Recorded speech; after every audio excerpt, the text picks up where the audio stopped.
Hey everybody, it's the Commodore from the Clan of the Grey Wolf, and you are watching the weekly Wringer series here on clanofthegreywolf.com. As you may have noticed, or may be noticing, I made good on my promise to move about 800 miles away from where I was previously located, and as a result, by the way, I didn't do all of the moving myself, but I did do all the driving myself, and I towed my car all the way up here, so it has been a process, which is why you haven't seen a weekly Wringer in 2 weeks. This has obviously been a very, very busy time, and I actually just got internet access today, which is why you are going to get this video, because it's impossible to upload stuff with little piecemeal connections here and there. Tough to jump into a Starbucks and then maximize their entire connection to upload a video.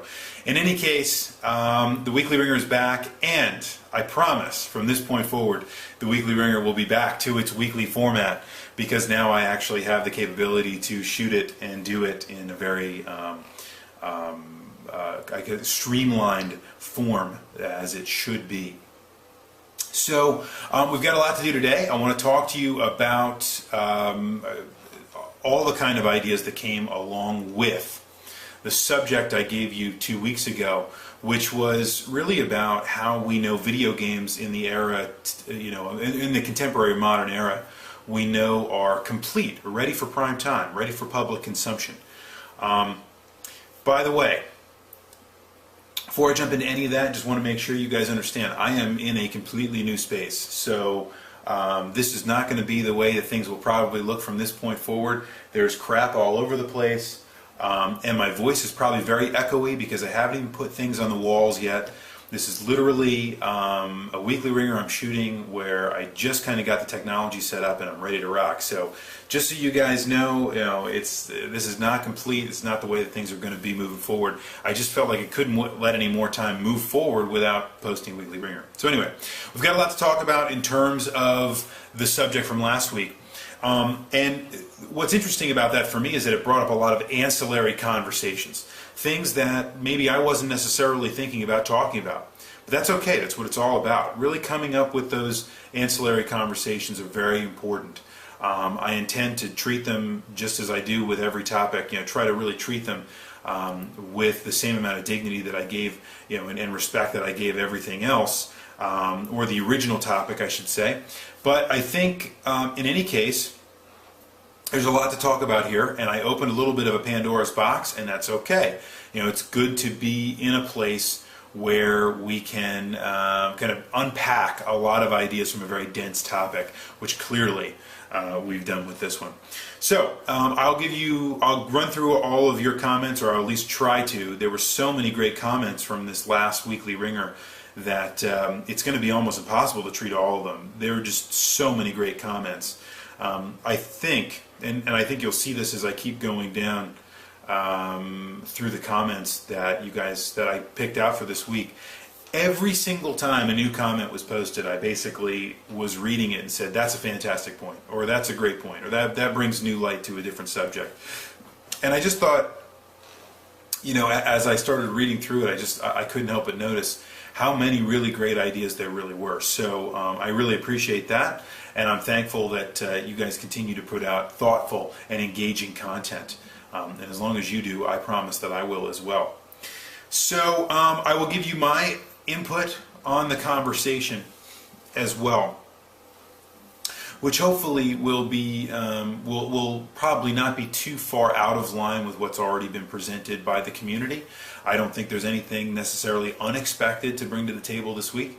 And then I'll ask you a question for next week that I think really fundamentally looks into how we spend money on video games and video game services in the contemporary era. Kind of continuing on some of our thoughts from this week about how we pay for what we pay for.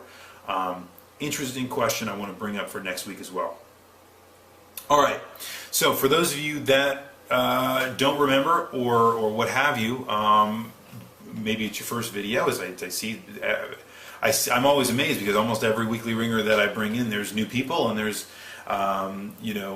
People whose this is their first video they're seeing. So this is your first video. I want to say welcome to you, as I always do. If this is your first time commenting, I always welcome new commenters, and so I will do the same thing right now. First of all, love to welcome our new folks. Two people in particular that I know are new this week: Sir Sweeps and Nemesis Enforcer. Both of you, welcome to the Weekly Wringer community.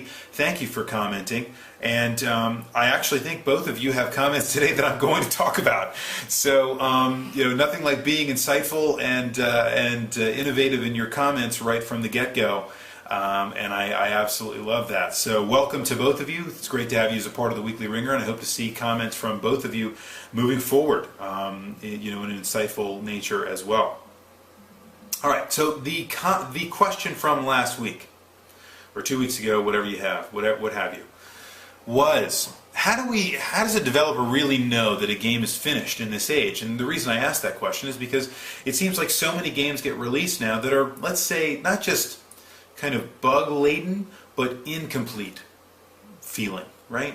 Not that there isn't necessarily, an ending to a game, although in some cases that's also true, but that a game has been completed in terms of design and in terms of implementation, but it hasn't really been polished to the point that I think all of us would consider it a complete experience, let's say.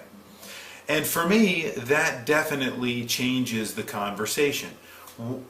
How, if that's the case, do we understand? How do developers really understand it? How do we as a consumer understand when a game is really completed and finished? And does it really affect the way that video games get produced in the contemporary age? And I think many of you covered this question in a lot of different facets and forms.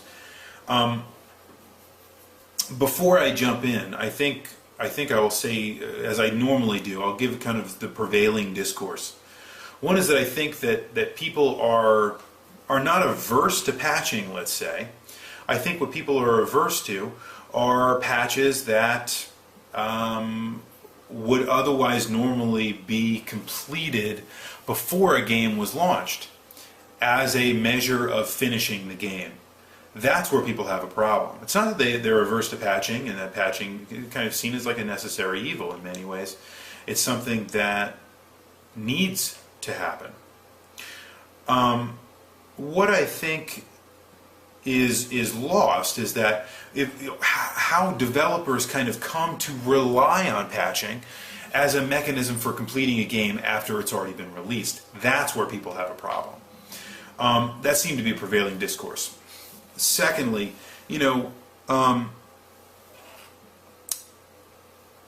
DLC as a means of, I think very similarly to what I just said, DLC seems to be by and large accepted, except where DLC becomes a mechanism for completing a game. In other words, the experience is not 100% complete until you get this DLC, and they know that's happening right from the get-go. I understand you guys' problem with it. I agree with it myself. I find that very difficult to swallow, and I'm not sure how people justify that kind of content. So I find I think that's a prevailing discourse among all of you as well. And another thing that was really interesting to me that I think bears conversation that you talked about was the idea of how game experiences change over time, so that in this patch-laden, bug-rich and intensive times where we have these massive experiences for games, how is that going to affect the collectability of these games in 10 or 15 years? And that was a question I had not necessarily anticipated here, but one that I've definitely thought about before, and one that I think is absolutely pertinent to the question. And many of you were concerned about it because of that. If I go and pick up a game in 10 years that was completely reliant on DLC, how does that necessarily change the experience? And I would say probably not much, because as we've seen over the years, as is the case with what I think is great with something like Good Old Games or Steam, which has completely revolutionized the way that we experience PC games and retro games, let's say, is by taking all of the original materials that produced a game and being able to tie it all together into one sustainable package that even could get patched by a secondary developer like Valve or whoever's picking up the remake in terms of a publisher or a developer moving forward. So, but in any case, I really like that was something you guys were thinking about, and that, retro games are available, and they're available kind of in their static form that they were released in so many years ago. What's going to happen when these games that need patching are released 10 years into the future? Great questions. Anyway, those kinds of lines of thought were really going through every single comment. But now let's get into some of the specific comments, as I think they reveal a little bit more in terms of the granular approach to some of these questions. Red Mage kicked off the conversation with something that I thought was really interesting. Another prevailing discourse with this is that this is a market-based economy, guys. And anytime you get into a market-based economy, you deal with the mechanisms of a market. It means that there are pressures to release, there is supply and there is demand, there is a kind of dynamic that goes into what gets produced and what gets released. This is very important to what we're talking about, but I always laugh when people ask me, and I deal in information technology in my day job, but people talk to me about redundancy or high availability, and I always laugh about that because really that comes down to one question and one question alone, and that comes down to money, right? Well, Red Mage brings that point up as well, that it really all comes down to budget. It comes down to money, right? So, in other words, do you want a bug-free game? If you do, then you're going to need to spend the money commensurate with releasing a bug-free game. If you don't, if you're convinced there is a good enough, right, which I think is the result, and I think that's what Red Mage's point is that the good enough motif and way of thinking results from this concept of it all coming down to budget, is that people set aside budgets for playtesting for what we call QA, quality assurance, right? In terms of delivering a gaming experience when the budget for a game is produced, right?